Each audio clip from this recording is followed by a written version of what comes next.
Let's make Aloo Paneer homemade burgers. So first we'll boil our potatoes and mash them, then we'll add our paneer in. Then we'll add some red chili powder, salt, black pepper. We'll add some chopped spinach, red peppers, green peppers, onions, and jalapenos. Next we'll mix it all together and form our mixture. Then I'll warm up my skillet. And I'll pour some oil, take it onto the palm of my hand and start to form our patties. And we'll make them as round as we can and make it thick or thin according to the size you like.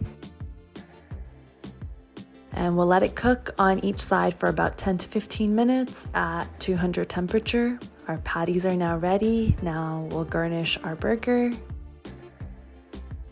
And our homemade Aloo Paneer burger is ready to eat. Hope you enjoy!